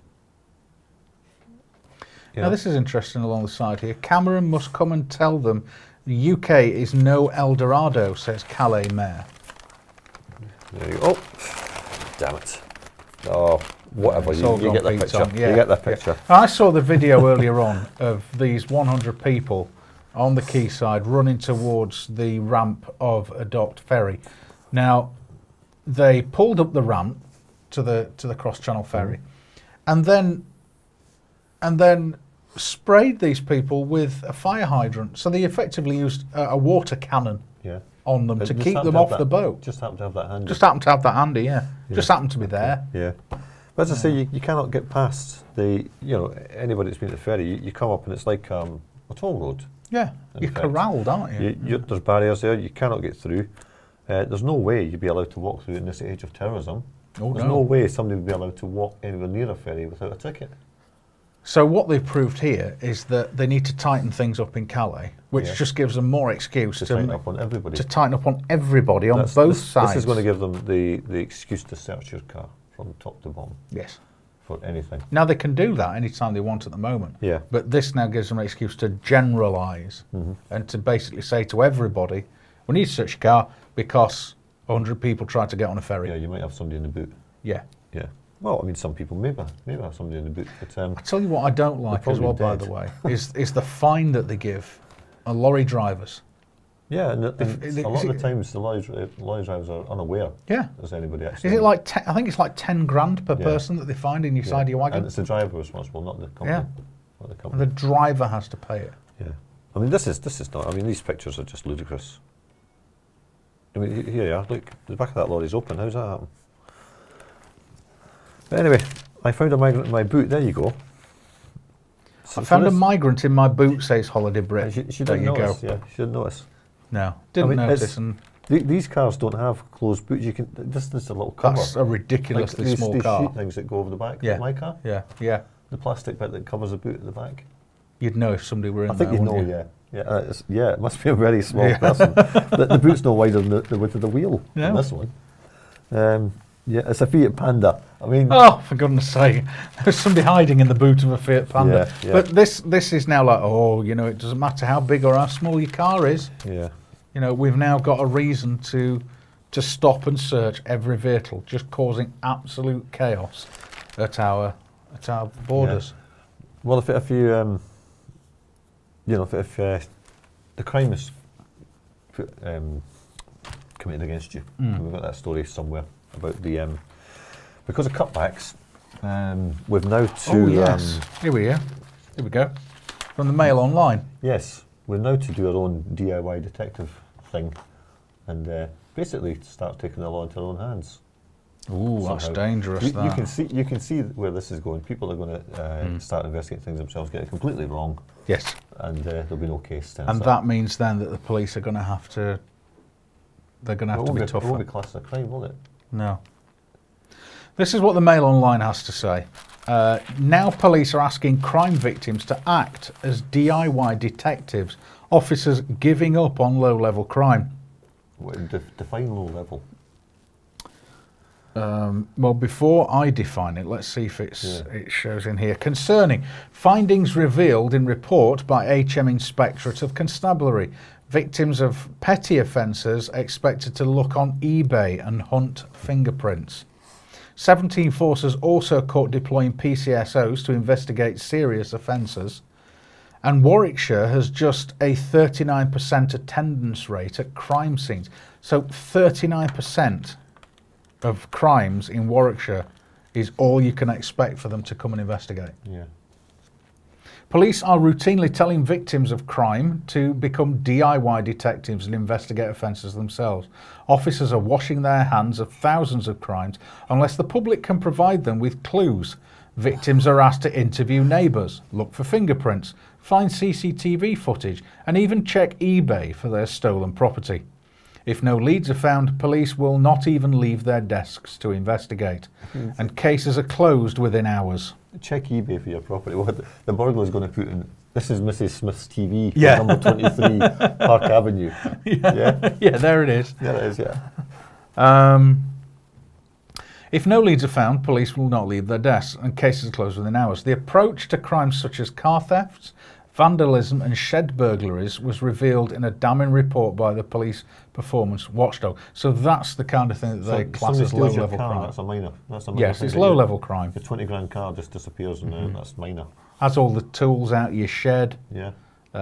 smashes windows, spray paints on your house. It's all low-level crime. Oh, that's okay then. Yeah. Let's not worry about What's this in the chat room? that. Daughter had a burglar attempting entry to the rear of her house last week. Intruder caught on CCTV. Police called and told her to call again if he comes back. Don't report it didn't report it or didn't want to see CCTV. So what's the point? Are you going to wait for him to come back again? No. Are you going to bother calling the police again then? Well, no, you're not. And there you go. You've not reported a crime, have you? No. So the no crime figures will come down. Unless you've got the powers of Mystic Meg or something like that, without turning up and using your skills, it's going to be mightily difficult to bring people to justice. This is what Roger Baker of HM Inspectorate of Constabulary said. Officers had nearly decriminalised many low-level offences. Effectively, what's happened is a number of crimes are on the verge of being decriminalised. It's not the fault of the individual staff, it's the mindset thing that's crept into policing to say, we've almost given up. We talk about the double-speak dictionary. How can you decriminalise a crime? If it's a crime, it's a crime. It's a crime. Yeah, that works. You just say it's not a crime anymore. Yeah. I think. That crime's not a crime. They highlighted how victims were being told to make their own inquiries, from hunting for fingerprints to checking second-hand sales websites. Mr. Baker said HMIC finds this expectation that the victim should investigate his own crime both surprising and a matter of material concern. And we've all become fingerprint experts. Yeah, so we don't need to go on eBay and buy a fingerprint kit. The police are being given powers and resources to investigate crime by the public, and there should be no expectation on the part of the police that an inversion of that responsibility is acceptable. Officials said that if properly carried out, investigations by an officer at his or her desk can be a cost-effective way of dealing with the report of a crime. Yeah. However, sorry, go on. I'm just thinking, you got access to fingerprint records, obviously, to the police database with fingerprint records. I'm sure the technology exists where you can print that off and put those fingerprints any way you like. Are you suggesting that they might plant fingerprints? I'm just saying it's possible. That's an interesting possibility you're making there. Well, I mean, if the public's got access to thousands and thousands of fingerprints, well, it'll be everybody, because we're all getting fingerprinted. Now you get a driving licence nowadays. To renew it, you've got to give fingerprints. Well, a whole handprint now. Retina scans. Retina scans. Yeah, that's why it's advisable before your licence runs out this year to tell them you've lost it. I'm not suggesting I did that. No, that would be wrong. That would be wrong. But let's just say I didn't have to give my retina scan and palm print. Right. Right. Allegedly. Because I lost my licence. Right, okay. Yeah. Yeah. Actually, I've got it. However, in the vast majority of cases, the practice is merely an administrative procedure that sees a crime recorded, then filed away and forgotten. All too often, desk-based investigation appears to mean little or nothing more than recording a crime without taking further action. Mr. Baker warned. This report found attendance rates at crime scenes varied widely between forces, from 39% in Warwickshire to 100% in Cleveland. Tom Windsor, the Chief Inspector of Constabulary, said many senior officers lack the basic information they need to direct their staff effectively. Well then, what are they doing, and what are the people that they're working for them doing? Just pay them off. He said lives are being put at risk because forces are not deploying their assets to the highest level of efficiency and effectiveness. Last week it emerged that millions of card fraud cases were left out of figures used by the government when claiming crime has fallen. Researchers found nearly 4 million offences were ignored in the crime survey for England and Wales. When added to that data, they show crime has risen by 50%. From a record low of 7.3 million offences a year to 11 million offences, with 7 people defrauded every minute. But that's low-level crime. Yeah. Sky in the chat box, Sky Blaze in the chat box says that would mean paperwork and increase crime stats, but you need criminals to have a police force, of course. Yes. That's why everything's being criminalised. That's right. So many crimes now. Yeah. But some crimes aren't crimes anymore, but we've got more things that are criminalised. Yes, and you can be arrested for everything now. Yeah. The police are used as tax collection agency for the law-abiding that go too fast or don't wear a seatbelt and other misdemeanours. As when they do catch a criminal, the court system slaps them on the wrist and lets them go, but throws the book at misdemeanours. Yes, because they're easy, they're cheap. Yeah. And you can get money out of them. Well, you can't get money out of poor folk. No, but you can put them under the stress and under debt. Yeah, but I mean, they're bringing in more crimes that are going to affect kind of middle-class people who are out in their cars more often, who are generally out and about, getting about their daily business. Yeah. Just generally out and about doing what they want to do, which is what they're right. Just be left in peace. Just be left in peace, left alone. That's not going to happen, is it? Police create revenue as the biggest gangs on the planet. It's true. Yeah. There's an image that if I'd thought about it, I could have made available. We didn't put those military images up, did we? That's okay. We can have a look at that in a second. But there's a photograph here that hopefully will come up that I can just refer to, at least anyway, which talks about the roles of a police officer. And I'm sure I've got it. Oh yeah, here it is. Okay, so the policeman and the corporate enforcement officer. Now, I think this has come from a lot of sort of Freeman thing, but I found it fascinating because there are two sides to the police officer. So the policeman, the human being, a duty under common law, serve and protect and uphold common law. I'm sure the camera will pick that up if you hold it up. Okay. Yeah, you can see that, yeah. And then, so that I was just talking about there, the policeman. And then the police officer on the other side, corporate employee, revenue collector, and to enforce statutes. And I just added on there, what side are you on? What side do you stand on? Yep. But yeah, if we could have a look at those images, if that's possible, Dave. There was a couple of images that came up earlier on while we were doing some research about the EU Army and... about the EU Army, yeah, that's right. And so the EU Army has been formed that's been given credence by the was it the most powerful in the world, I think it's yeah.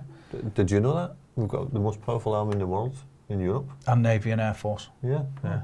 Yeah, we've not Marines, got one Special here. Forces. We don't have a Navy here. No. It's gone. The Navy's no more. We don't have a Navy anymore. Britannia used to rule the waves. Yeah. Okay, this was a screen capture that was taken from the European Union. The best army in the world, apparently, whoever put this video together. Is that Kalashnikovs they've got? Yes, there's AK-47s there. That's one of the Eastern Bloc countries. Oh, okay. That's one of the Eastern European countries there that are providing those particular troops. But then Neil said that it reminded him of the next image.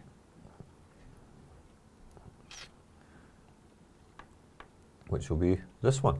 Which is this one. Make that a bit bigger. Yep. And this is Obama. This is Homeland Security and Obama's something core they call it. Obama Youth. Obama Youth Corps. Yeah. Obama Youth. That's what they're teaching the children in America. Yes, they can. Yes, they can shoot you. So this is what they do as part of their national service, as part of their service to their community.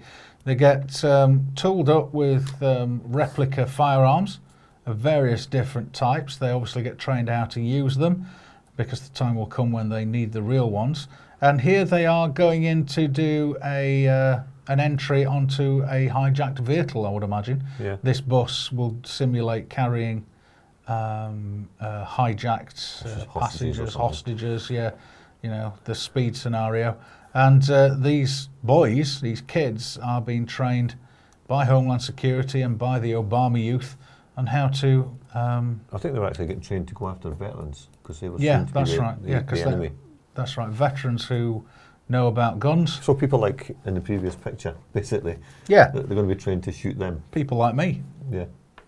I carried a firearm for, nigh on 11 years, every day, various types. So I'm a threat. I'm a threat to the system because I know how to use them. I haven't got one. I will shortly. I don't want one. I will shortly. I'll know how to use one shortly. Yeah, you'll know how to use one shortly. It's not difficult. No. Point and shoot, actually. But, so yeah, people like me and people like those men that we saw earlier are a threat. And the US system and the UK system is obviously gearing up to... Wouldn't it be amazing if those the adult soldiers actually realised their children would be trained to kill them? Yeah. I mean, this is 1984 to extremes. In 1984, at least the children only grassed up their parents. That's right, yeah, they only turned them in. Now they're going to hunt them down. Going to hunt you down. Remember that train set you never bought me when I was young? Yeah. Well, guess you're going to pay for it now. And that pony you said I could have and then never got me. Yeah, exactly. Yeah, and you didn't like my girlfriend. I remember that. So this is what we're up against. This is what people like me who have come out of the armed forces, and many thousands of men and women across the US are coming out of their armed forces and really, really messed up. Mm-hmm. Well, I lived in Turkey for a while, and I think we've talked about this before. They've got a kind of Vietnam going on over there in Eastern Turkey. It's been on for decades. Yeah. And they come back from there really messed up. I mean, I've seen people biting off the ends of their tongues and discos and stuff, just losing it completely. Just completely gone. Yeah. It's horrible the way that that war impacts it. And I wonder if that's why, I jokingly said earlier that a lot of these British jihadists wanted to come back because they wanted to be back with their mums. I wonder if I would say there's a lot some of them have... If they have gone out there in the belief that they're doing the right thing, and who could blame them? If your family's getting murdered, you're going to go over and try and defend it. Yeah. Or defend your extended family. Or that's right. Whatever. Or your country. But once you get over and you see the real horror and you see the hypocrisy of it and what it's really all about, it's got nothing to do with us bringing peace to them or democracy, none of that rubbish. It's all about a land grab for resources, basically, and destroying countries just to get them westernised, basically, eventually. And I wonder if that's what a lot of these young men are experiencing this. Well, all they've seen is video games and war movies, and they think it's all glamour. Yeah. And you were showing the video there, with the European Army. Oh, join up, you can drive a tank, you can do this and that. They don't show you people blown to bits. No. You know, do you want to do this? Do you want to blow somebody to pieces? Yeah. Oh yeah, I'll do that. That could be you as well, by the way. Could be, you could be that man there. What's left of them? Interest rates go up as well as down. Yeah. Yeah. But I wonder if a lot of them, are seeing the reality of it and then are turning around. And the reason they're saying we want to let us back is because they're desperate to get back because of the horrors. Yeah. But once again, it's something else that's being used to build up fear. And as we see with the beheading recently, the fact that they've turned this into alleged beheadings, they've turned this latest one with this 80-year-old. Yeah, this 82-year-old. They've turned that into an anti-Islamic Muslim convert story. Apparently. Although but it's only the son that says that. Yeah, it doesn't say it on here. It doesn't say it on here. It just says gran beheaded. A machete-wielding maniac. Well, that's what he is. It doesn't matter if he's Muslim or not. No. Or was it convert according to that? Well, he was a maniac. Horror in suburbia. They've got a maniac with a machete, as opposed to a machete-wielding maniac. After machete maniac goes on rampage. Right. The ranting man said to be a Muslim convert attacked 80-year-old Palmyra Silver after decapitating cats in a bloody rampage. Sounds a bit psychopathic. Locals were evacuated from their homes as police hunted the bearded killer in Edmonton, North London. One said, "I saw blood dripping from his machete." A 25-year-old man was arrested on suspicion of murder. Last night, police stressed there was no terrorist connection at this stage. But the sheer fact that the very first word at the top of that headline is Muslim makes it, for anybody who reads this toilet paper, it's an Islamic thing, it's a terrorist thing. It's not about, whether he was convert or not. That's got nothing to do with it. The fact of the matter is, it's a terror incident now for anybody that's going to read that. Well, it's pretty terrifying. I mean, somebody's attacking somebody. Oh God, yeah. I don't want to. I'm not. But not in that. In that context. No, I'm certainly not trying to degrade the story or anything. But just the fact that. People will see that and go, "Oh, it's terror attack." Nobody's safe. We're not safe in our own homes. We're not safe on our streets, on our estates, in our back gardens. Nobody's safe. Don't go out. Can't even let the cat out. Don't let the cat out because that'll get beheaded as well. Yeah. It's just absolute madness. Well, this chap was obviously insane. Doesn't matter what religion he is. No. He's religion, insane. They could have had a Zoroastrian convert. Yeah. Buddhist convert. Yeah. It's just anyway. Absolute craziness. I get so frustrated sometimes, and I get so, the media has got worse. The media's got worse. Do you think that all this is about making us feel really bad inside? Yes. Yes. Because that's what it does. I look at I've never really been one for getting a newspaper every day and reading it and all that kind of stuff. Dave's just started buying these so we could go through them. But I'm glad he has, because it sort of gives you an insight into how they work and how their minds work. And this is all about making us feel uncomfortable, making us feel terrified, fearful. You could take that lady out of there, and it would still have, a horrific impact. Negative connotations, yeah. And to get that every day in the morning and start your day off with that. The only time you see a supposed good news, why is there never any good news? There's never any good news. No. Unless it's some celebrity having a baby or something. That's as good as it gets. Having kid coming into the world is a wonderful story. My son had the Sun today. That's not on the front page, is it? No. So why should anyone else's be? But we should be having more kids. Absolutely. Everybody should be having loads more kids. Not you and I particularly. But, I don't know. No. I wouldn't have one with you. No, me neither. End of men-only panels for civil service job interviews. Well, I did read something yesterday on the radio about these feminists. Yeah. Who were complaining they couldn't get pregnant in their 40s because the career was far too important for them, and And they were trying to say that, oh well, you know, never mind. I went through that kind of period where I was a bit disappointed. But hey, I can jet set to Berlin anytime I want. I can do this. I can do that. That's okay if you've got the money. Yeah, you know? I've got 3 kids, and it's not stopped me doing anything. No, I'm doing this. I've had a motorbike. I've done all sorts. Yeah, you take them with you. Yeah. That's what being a family is all about. But you see, once again, having kids and everything is being sold as a burden, isn't it? Yeah. Oh, it's a big burden around your neck. Especially if you're kind of in that lower income bracket. Yeah. Well, you can't afford children, you better not have any. That's right. You know, so... I mean, because gone are the days when, a girl could... People always managed before. Yeah. But she could, a girl could get pregnant and then, oh, well, going to get a house, I'm going to get a flat, I'm going to get a council house or something like that. Those days are gone now. It doesn't happen. Well, I still think somewhere down the line there are going to be dormitories for these people. Well, we had it before. Yeah, workhouses. Workhouses, yeah. We've had it before. And that was a solution to a particular... And maybe the men will have to pay for it by joining the military. So it would just be like the women and kids in there. Female civil servants must no longer be interviewed for promotion only by men. The Cabinet Secretary, Sir Jeremy Haywood, will announce today. So a man's announced that.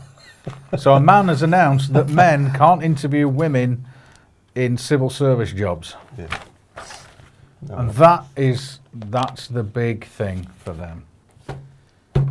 Yeah. What does it matter what sex somebody is? What does it matter what religion somebody is? These things should be done on merit. Is this person capable of doing this job really well? Yes, right. You get the job. Yeah. That's the way it used to work. You would think, Yeah, you would hope that that's how it should work. What's happening in the chat box now? Chat box, we'll talk about hijacking, 9/11, coming up to the anniversary of 9/11. Yes, it is, yes, coming up in about 8 days' time. Oh no, sorry, 6 days. Just people reminding us not to forget 9/11, basically. Yeah. Terrorism is a crime. It's not a crime according to the Talmud. Well, hijacking is a crime if you believe 19 hijacks. Now it's paedophilia according to common law, but let's not go there. That's right. But women don't have any rights in common law, do they? No, that's right as well. No. Not allowed to have property. Only female paraphernalia. Just their female paraphernalia. Yeah. Yeah. I guess that's makeup and tampons. That's it. That's all they're allowed under common law. Yeah. Worrying, really. Yeah. Yeah. Because if you think that there's a certain... Be careful what you wish for. There's a certain number of groups that want that fully reinstated. Be careful what you wish for. Yeah, I find that very concerning. I think there should be something that's obviously more usable than our current system, and is more geared towards common sense. Yeah, common sense. There we go. Not common law, common sense. It is common sense. Yeah. It's bad to kill somebody. You leave me alone, and I'll leave you alone. How does that sound? That's good. Yeah. Yeah. You let me live where I want to live. I'll let you where you want to live. That's it, really. Does that make me a libertarian? No, liberalism is just another one for No, communism. libertarian. Yeah. As opposed to liberal. Libertarian. Liberty. Liberty. I wouldn't mention liberty. That's you get to Shami Chakrabarti territory. Oh, that's true. Yeah, yeah. Don't want to go there. And what's her name? Your favourite person, Harriet. Harriet Harman. Yeah. Can I say on this? Can I say that I loathe? You just did. Loathe that woman. I used to respect her so much when I was a paid-up member of the Labour Party, and it was like, oh, she's going to be the next leader. Alex Salmond was a nice bloke. You know? Yeah. And then you see how you learn. Oh, goodness me. Yeah. You're no. What's this? Nimble Horse is saying political correctness will be the death of you. Well, political correctness came right out of the Soviet system. Yep. Yeah, it's very dangerous, political correctness. Very dangerous indeed, because one of the main things that I've noticed is it changes the meanings of words. And it makes you self-censor. Yeah. If you're inclined to go with political correctness at all. We saw it in 1984. We saw the dictionary getting smaller. That's right. Winston's crossings. Which killed the art of conversation, because you couldn't have a sensible, intelligent conversation because there was so few words that you could use. So much you couldn't say. And texting is being used to facilitate that. Yeah. Because children can't communicate anymore. Do you know, young adults. I typed a letter, typed some notes up the other day, I bet you young people can't even write a letter. No, but they won't. They won't know where to start. No. But then I went and handwrote some notes later on, and the flow of how I typed and the flow of how I was writing this stuff, it was like, I'll just get back on the writing again. It makes you lazy. On the typewriter again, you know. Makes you lazy. Yeah, because I didn't have to. I don't have to think about spelling. Yeah. I don't have to think about punctuation. It does all that. When it gets to the end of the line, it moves on. All I have to do is just keep typing. Whereas with this, you've got to think about spacing, spelling, and it's just.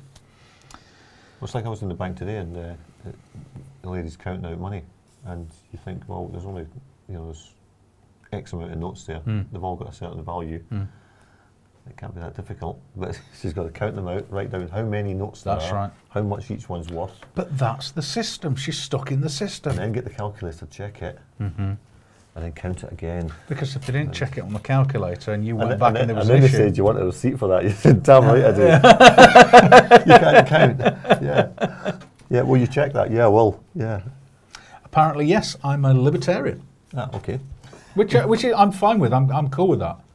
If I'm going to have a political stance of some kind, because normally I don't, then I would probably put myself in the libertarian camp. Well, Dave threw in the production suite, which is just the other half of the office behind this wall.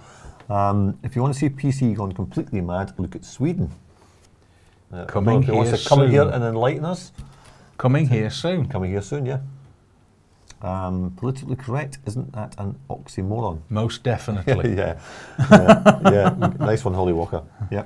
Proletariat. Yes. The proles. We're proles. Yeah. And do you know what? Proles and proud. Yeah, well, I mean, they were the happy ones in 1984, the proles. When he went into the old town and the people in the pub having a laugh. Yeah, that's right. Yeah, they were. And the same with Brave New World, when they went out into the wilderness, they were the happy folk. Yes, that's the way. They had their traditions. They didn't have a lot, but what they had, they were enjoying. Yeah, and they had relationships. Children. Which they didn't have in Brave New World. That's right, because you had everybody so that nobody had nobody. Yeah. Yeah. That's it.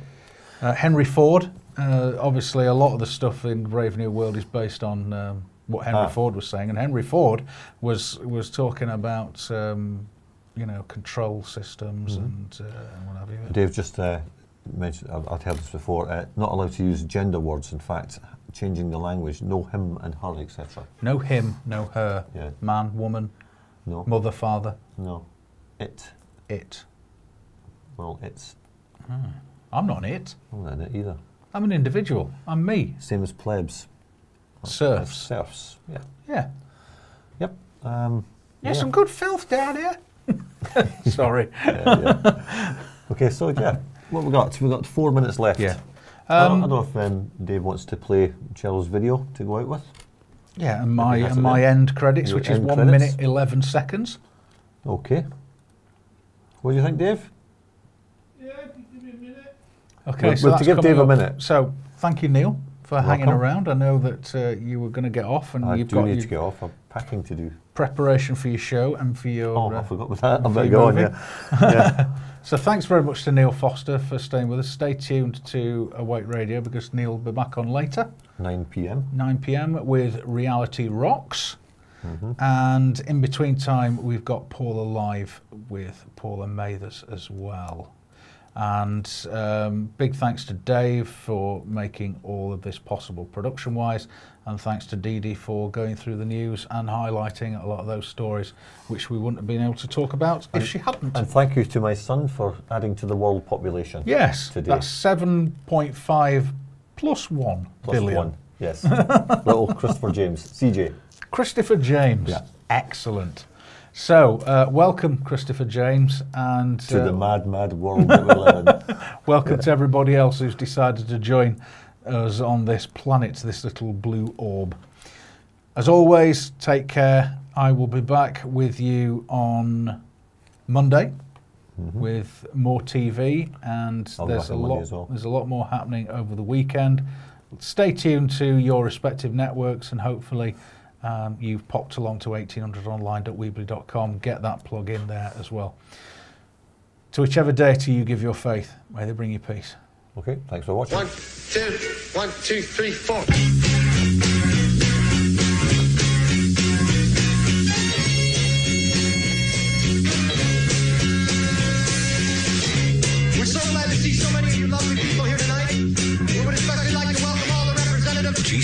Hugh, Cheltenham. Who have chosen to join us here in the Palace Hotel Ballroom at this time.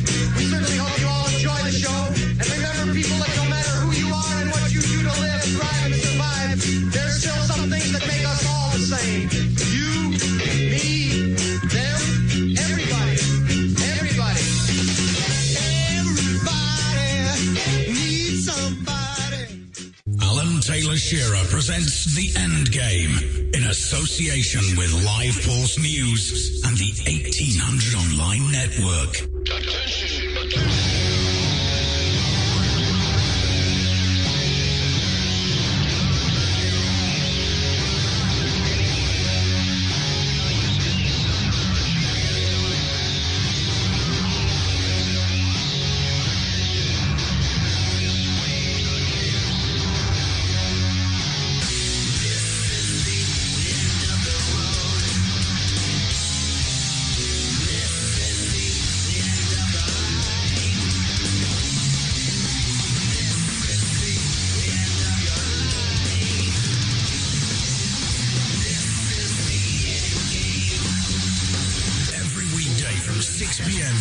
Time, 10 a.m. Pacific, 1 p.m. Eastern.